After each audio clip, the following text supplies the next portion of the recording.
Oke, kali ini saya akan mau berbicara tentang bibit-bibit disintegrasi bangsa ya. Belum lama kejadian di banjir Aceh, itu ada seorang anggota DPR Komisi 1 yang berasal dari Aceh itu mengancam akan memisahkan atau angkat bendera bulan sabit merah GAM lagi ya. Kalau misalkan jika status darurat bencana di Aceh itu tidak dinaikkan menjadi bencana nasional ya, karena bantuan logistik dari luar negeri belum sampai gitu atau tertahan. Jadi kan konon kabarnya ada seorang pengusaha dari Aceh yang berada di Malaysia ingin mengirimkan bertonton bantuan tapi tertahan karena akan dikenakan pajak oleh pemerintah gitu. Jadi salah satu anggota DPR dari Aceh itu mengancam bahwa kalau misalkan Indonesia, pemerintah Indonesia yang ada berada di Jakarta ya, yaitu Presiden Prabowo tidak menaikkan status bencana menjadi bencana nasional, maka mereka akan angkat senjata. Nah, itu satu. Yang kedua, kemarin saya baca berita di Facebook ya bahwa ada sekelompok mahasiswa dari Papua sedang memperingati eh, bulan Desember kan kelahiran organisasi Papua Merdeka ya. Jadi dia membentangkan bendera yang garis-garis merah dan ada bintangnya itu ya. Bendera bintang kejora kalau nggak salah. Itu juga suatu kejadian yang luar biasa juga ya, mengancam disintegrasi bangsa. Dan terakhir juga yang kemarin ada di Kalibata, itu salah satu pentolan Ormas Petir, pemuda atau Solidaritas Indonesia Timur, mengancam akan memisahkan diri dari Indonesia, bahwa ini suatu ketidakadilan, debt collector itu dianiaya hingga meninggal. Nah, kenapa akhir-akhir ini orang begitu mudah ya memisahkan diri dari suatu negara yang kita cintai ini, negara kesatuan Republik Indonesia. Ya, kita lihat akar sejarahnya dulu nih. Waktu zaman Presiden Soeharto ya,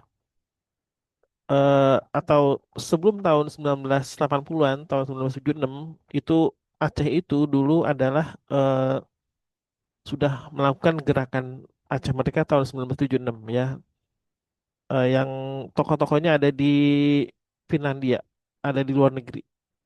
Itu saya lupa namanya siapa gitu. Nah, pada saat itu mereka tahu bahwa Aceh itu mempunyai cadangan sumber daya alam yang melimpah. Makanya itu mereka pada saat itu ingin mengelola sendiri.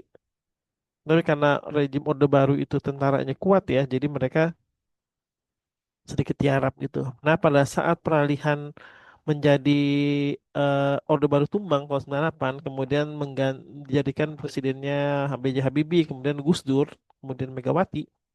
Mereka angkat senjata lagi. Kemudian pada saat tahun 2004 terjadi tsunami Aceh tanggal 26 Desember, luluh lantak semua sendi-sendi kehidupan di Aceh dan mereka akhirnya mau bersepakat eh, berunding yang diwakili oleh delegasi Indonesia yaitu Hamid Awaludin ya dengan Yusuf Kala zamannya SBY di Finlandia, di Stockholm kalau nggak salah ya.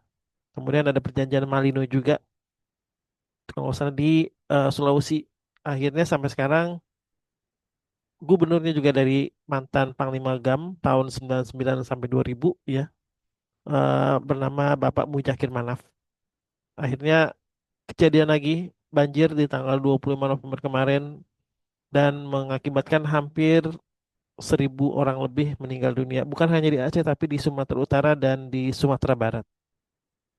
Nah, di Papua juga ya, karena mereka tahu cadangan batu bara dan emasnya ada di Freeport itu banyak.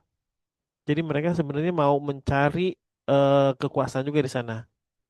Jadi sejarahnya dulu memang mungkin putra daerah itu masih terpinggirkan ya. Banyak imigran dari Pulau Jawa ke sana. Kemudian masih terjadi baku tembak ya terhadap orang sipil yang ada di sana oleh KKB, kelompok apa gitu bersenjata lah gitu ya. Hingga akhirnya aparat-aparat tentara kita sedikit kewalahan jika ada penganiayaan terhadap warga sipil gitu. Nah, bibit-bibit integrasi ini mungkin akar masalahnya ya kalau saya analisa, kita dulu pada saat zaman Orde Baru, pemimpin kita tuh Pak Harto tuh tidak menerima kritik ya. Jadi misalkan dia kan sampai 32 tahun ya, pada saat dia 10 tahun masih belum berhenti menjadi presiden. Akhirnya dia melihat Jakarta itu dan Pulau Jawa sebagai pilot project untuk memajukan Indonesia.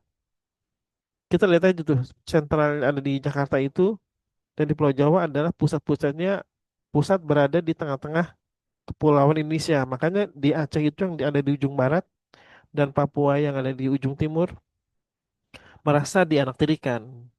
Jadi mereka hanya diambil sumber dayanya tapi tidak sejahtera gitu ya. Nah, kenapa saya berpikir kok di ujung timur dan di ujung barat yang bergejolak gitu ya? Sebenarnya ada juga yang di Maluku ya, cuman nggak terlalu eh, bergema karena dulu ada Republik Maluku Selatan. Nah, itu pentingnya kita sebagai pemimpin jika misalkan memimpin suatu negara menerima masukan gitu ya. Kalau misalkan ada daerah yang kurang secara ekonomi, kita berikan otonomi.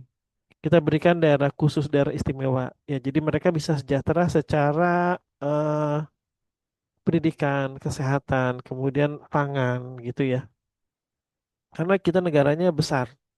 Jadi integrasi negara seluas ini yang membentang seperti di Eropa itu membutuhkan kesabaran dari seorang pemimpin ya. Presiden kita Bapak Prabowo Subianto mungkin tahu ya karena dia kan latar belakang militer ya.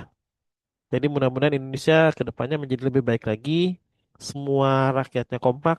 Jika ada musibah seperti yang ada di Sumatera Barat, Sumatera Utara, dan Aceh, kita berbondong-bondong membantu. Ya, walaupun dengan doa ya, semoga kita semua bersaudara bisa saling menjaga keutuhan negara Republik Indonesia.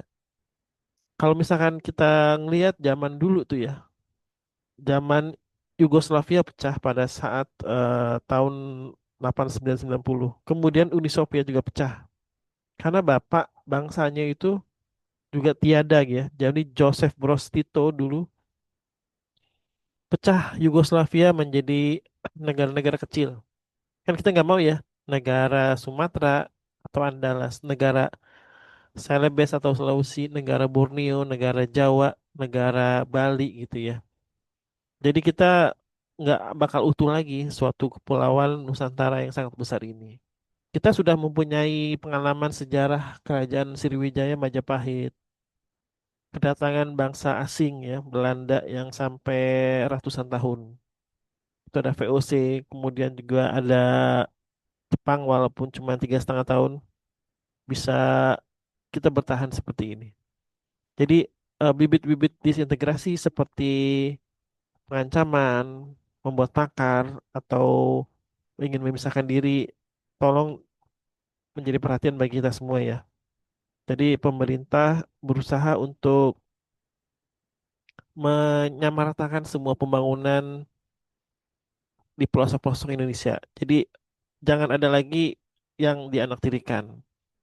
Misalkan kemarin ada kasus juga ya uang daerah dipermasalahkan oleh gubernurnya karena kan Menteri Keuangan yang baru Bapak Purbaya Yudi Sadewa ini agak sedikit memutar kebijakan ya, kebijakan keuangan untuk pemerintah daerah. Dan ternyata juga dia juga ngasih tahu bahwa ada simpanan uang yang banyak di kas daerah gitu. Itu yang kenapa nggak dipergunakan. Itu menjadi perdebatan antara Gubernur Maluku Selatan, Gubernur Aceh, dan Gubernur Jawa Barat ya, eh, KDM gitu. Oke, jadi misalkan temanya kita kali ini nih, disintegrasi bangsa, kalau bisa diusahakan jangan sampai kejadian negara kita pecah gara-gara ketidakbecusan pemerintah atau partisipasi masyarakat untuk menjaga keutuhan bangsa yang besar ini.